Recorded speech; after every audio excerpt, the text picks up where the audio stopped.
Hello everyone, welcome back on my channel. 7 students मैं आपके लिए लेके आई हूँ साइंस की एक और नई वीडियो। जैसा कि आपको पता है साइंस में हमने प्रीवियस क्लास में चैप्टर नंबर 9 सोइल को कंप्लीट कर लिया था। होप आपको अच्छे से समझ आ गया होगा चैप्टर, किसी भी पॉइंट में कोई भी डाउट नहीं होगा। आगे बढ़ते हुए आज की क्लास में हम स्टार्ट करने जा रहे हैं chapter number 10 respiration in organism. कि जो ऑर्गेनिज्म लिविंग ऑर्गेनिज्म होते हैं, लिविंग थिंग्स होती है, वो रेस्पिरेशन किस तरीके से करती है। आज की क्लास का टॉपिक रहेगा कि रेस्पिरेशन का मीनिंग क्या होता है और रेस्पिरेशन के टाइप कौन कौन से हैं, सांस लेना और सांस छोड़ने के टाइप कौन कौन से होते हैं। मीन्स टाइप के अंदर आ जाएगा कि जब हम ऑक्सीजन के प्रेजेंस में ब्रीथिंग करते हैं या अब्सेंस ऑफ ऑक्सीजन ब्रीथिंग करते हैं, तो उन दोनों को आज की क्लास में हम समझेंगे। Let's start with meaning of breathing या रेस्पिरेशन इन ऑर्गेनिज्म। देखो जितने भी सेल होते हैं किसी भी ऑर्गेनिज्म के, वो परफॉर्म करते हैं किस तरीके से, या तो वो कुछ न्यूट्रिशन लेते करते हैं या कुछ ट्रांसपोर्ट करते हैं, कुछ क्या होता है एक्सक्रीशन करते हैं, कुछ रिप्रोडक्शन के लिए रिस्पॉन्सिबल होते हैं। सो हर एक का सेल का अलग अलग पर्पज होता है, हर एक सेल अलग अलग तरीके से परफॉर्म करता है। उनको हर एक को नीड होती है एनर्जी की, जो हमें कहाँ से मिलती है, खाने से मिलती है। ओके, और जो हम रिलीज करते हैं at the time of respiration. Okay, so ये तो बात थी जनरली कि हम जो जितने भी ऑर्गेनिज्म होते हैं वो किस तरीके से परफॉर्म करते हैं। ठीक है, उनके फंक्शंस क्या क्या होते हैं। अब हम बात करेंगे ब्रीथिंग की। ब्रीथिंग होता क्या है? Breathing is a process during which we breathe in air having oxygen. कि ब्रीथिंग एक प्रोसेस होती है जब हम एयर के अंदर क्या करते हैं, सांस लेते हैं, किसकी प्रेजेंस में, ऑक्सीजन को टेक इन करते हैं। We breathe out air rich in carbon dioxide, और जब हम कार्बन डाइऑक्साइड बहुत ही ज़्यादा मात्रा में छोड़ते हैं एयर के अंदर, वो क्या होता है, breathing. The air rich in oxygen, air के अंदर क्या होती है, ऑक्सीजन होती है, is transported to all part of the body and ultimately to the each cell. कि जो एयर के अंदर जब हमने इनहेल किया, मीन्स ब्रीथ इन की, सांस ली हमने, तो बहुत ही ज़्यादा मात्रा में हमने ऑक्सीजन लिया था, और जब हमने वो ऑक्सीजन अंदर लिया तो ट्रांसपोर्ट हो गया जितने भी हमारे बॉडी के अलग अलग पार्ट हैं उनको। तो यहाँ पर जो अल्टीमेटली हम क्या कह सकते हैं, हर एक सेल तक वो पहुँच गया। This oxygen is utilised by the cell for respiration. कि जो ऑक्सीजन उन सेल ने यूटिलाइज की है वो क्या कहलाएगी, रेस्पिरेशन कहलाएगी। Okay, the process of breaking down of food in the cell of an organism with the release of energy is called cellular respiration. अब जब सेल ने क्या की, ऑक्सीजन अपने अंदर ले ली और उसने फूड को ब्रेक डाउन किया, जहां से उसको एनर्जी मिली, जहां से उस ऑर्गेनिज्म को एनर्जी मिली, जो कि किसने, उस सेल ने खाना तोड़ने से रिलीज की थी, उसको हम बोल देंगे सेलुलर रेस्पिरेशन। मीन्स ये रेस्पिरेशन किन के थ्रू हुआ है, सेल्स के थ्रू हुआ है, जब उन्होंने फूड को ब्रेक डाउन किया तो। नेक्स्ट देखो, the cellular respiration take place in cell organelles which mitochondria. Means जब सेलुलर रेस्पिरेशन होता है तो उस टाइम पर कौन टेक प्लेस करता है, कौन जगह लेता है, सेल ऑर्गेनल्स। उनको हम बोलते हैं माइटोचोंड्रिया, जो मैंने आपको पहले भी करवा रखा है। ठीक है, सो जो माइटोचोंड्रिया होता है वो सेलुलर रेस्पिरेशन के काम आता है। The oxygen that an organism breathe in react with the carbohydrate glucose present in the food and result in the release the carbon dioxide, water and energy। जो हमने इनहेल की है ऑक्सीजन, वो कैसे रिएक्ट कर देगी, कार्बोहाइड्रेट ग्लूकोज बना देगी।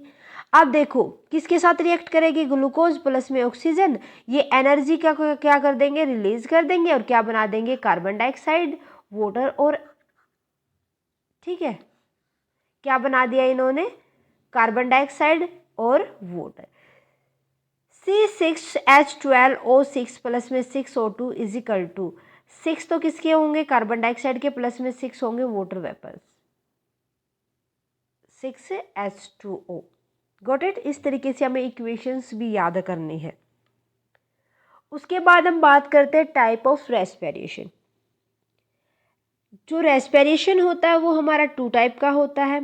First one is aerobic respiration, second is anaerobic respiration. Aerobic respiration होता है वो एक इस तरीके का रेस्पिरेशन होता है जो प्रेजेंस ऑफ ऑक्सीजन लिया जाता है। मीन्स जब हम ऑक्सीजन के प्रेजेंस में ब्रीथ इन करते हैं तो वो हमारा एरोबिक रेस्पिरेशन कहलाता है। This kind of respiration take place in the presence of oxygen. Anaerobic respiration, this type of respiration happen in the cells in the absence of oxygen. Anaerobic तभी होता है जब हमारे सेल के पास ऑक्सीजन प्रेजेंट नहीं होती। ओके। सेकेंड देखो, it lead to release of a high amount of energy in living organism. Anaerobic respiration means oxygen क्या करता है, ग्लूकोज के साथ रिएक्ट करवाता है, फिर वो फूड को ब्रेक डाउन करता है, उससे फूड में से जितनी भी एनर्जी होंगी वो लिविंग ऑर्गेनिज्म को दे देगा, है ना भाई। एनारोबिक में क्या होता है कि ऑक्सीजन तो प्रेजेंट होती ही नहीं, ऑक्सीजन प्रेजेंट नहीं होगी तो फूड को ब्रेक डाउन नहीं करेगी, ब्रेक डाउन नहीं करेगी तो एनर्जी नहीं निकलेगी फूड से। दैट मीन यहाँ क्या हो जाएगा, it results in a low amount of energy, कि यहाँ पर एनर्जी बहुत ही कम होगी। ओके। सो नेक्स्ट टाइप आ जाएगा, इसका डिफरेंस आ जाएगा। Human being and many other animal undergoes aerobic respiration. जितने भी ह्यूमन बीइंग होते हैं या जितने भी एनिमल्स होते हैं वो क्या करते हैं, हमारे एरोबिक रेस्पिरेशन। बट जितने भी ईस्ट होते हैं या sometime human being undergoes anaerobic respiration. भाई जब हमारे पास कई बार क्या होता है कि ऑक्सीजन नहीं होती फिर भी तो हम ब्रीथ करते हैं, ब्रीथ इन करते हैं हो, हाँ वो हम लॉन्ग टाइम तक नहीं कर पाते बट करते तो हैं, है ना। तो हमें भी कई बार एनारोबिक रेस्पिरेशन से निकलना पड़ता है, बट जो मोस्टली एनारोबिक रेस्पिरेशन करते हैं वो ईस्ट ही करते हैं। Carbon dioxide and water are also release in aerobic respiration. CO2 gas होती है और H2O हम रिलीज करते हैं जब एरोबिक रेस्पिरेशन होता है। Animal muscle cells release lactic acid and east release ethanol and carbon dioxide in anaerobic respiration.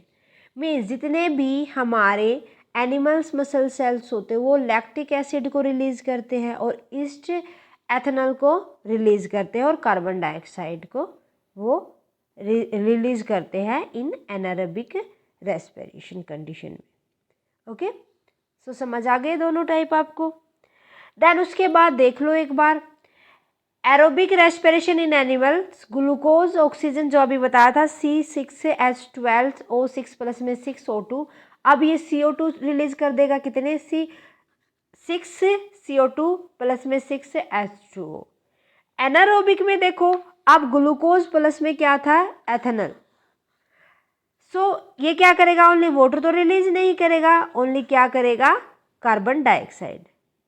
दोनों में C6H12O6 सेम है, बट जो हमारे पास C12 एथेनॉल जो इन्होंने रिलीज किया था वो C12H5OH यहाँ पर ये रिलीज कर देगा। बताया था ना, हम तो क्या करते हैं, ह्यूमन बीइंग तो क्या करता है, कार्बन डाइऑक्साइड या लैक्टिक एसिड को रिलीज करता है, बट जो ईस्ट होते हैं वो एथेनॉल को रिलीज करते हैं। ओके, समझ आ गया। ग्लूकोज किस में रिलीज हो जाएगा, यहाँ पर एथेनॉल और कार्बन डाइऑक्साइड में। ये इसकी इक्वेशन थी। अब अलग से देखो, एनारोब्स, एनारोब्स। अब ये कौन से होते हैं, anaerobes, organism that can exist in absent of air are called anaerobes. भाई ऐसे ऑर्गेनिज्म जो एयर की अब्सेंट में भी लीव कर पाते हैं, एग्जिस्टेंस होता है जिनका, वो एनारोब्स कहलाते हैं। They undergo anaerobic respiration hence can get energy even without oxygen. ये बिना ऑक्सीजन के भी क्या करते हैं, एनर्जी लेते हैं, और इसी को क्या कहा जाता है, anaerobic respiration. For example east क्या कहलाएंगे, east. These are unicellular organism that exist in the absence of organism as well. कुछ यूनिसेलुलर ऑर्गेनिज्म होते हैं जो ऑक्सीजन के एब्सेंट में भी लिव कर पाते हैं, जिस तरीके से यीस्ट करता है। As a by product they release ethanol and carbon dioxide. जब इनका प्रोडक्ट बाई प्रोडक्ट निकालते हैं हम, तो ये ग्लूकोज को किस चीज़ में रिलीज कर देते हैं, ethanol and carbon dioxide. That is why they are use to make wine and beer. इसी वजह से जो ईस्ट होता है वो वाइन और बियर बनाने में हेल्प करता है। इसी को कहा जाता है, this is called the alcohol fermentation. क्या बोलते हैं इसको, एल्कोहल फर्मेंटेशन, क्योंकि स्मेल देने में हेल्प करता है। जब किसी भी चीज़ को हम एयर के एब्सेंट में रख देंगे तो उसके अंदर स्मेल जो बनती है वो हमारी एल्कोहल फर्मेंटेशन कहलाती है। उसके बाद हम देख लेते हैं एनारोबिक रेस्पिरेशन इन ह्यूमन, कि जब कोई भी ह्यूमन बीइंग होता है वो किस तरीके से विदाउट ऑक्सीजन वो रेस्पिरेट करता है। Sometime muscles of human being can respire without oxygen.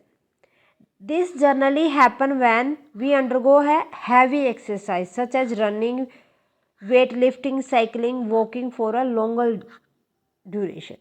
ये किस कंडीशन में होता है, जब हम हैवी एक्सरसाइज कर लेते हैं, लॉन्ग टाइम तक साइकिलिंग करते हैं, या हम ज़्यादा वेट लिफ्ट कर लेते हैं, ज़्यादा चलते हैं, तो उस टाइम पर हमारी एनर्जी ख़त्म हो जाती है, मीन्स हमें ऑक्सीजन कम मिलती है, और हम ब्रीथ इन ब्रीथ आउट, जो हम कहते हैं ना कि हाँ भाई हम चलते हैं, ज़ोर ज़ोर से सांसें लेते हैं, तो वो टाइम होता है हमारा एनारोबिक रेस्पिरेशन का।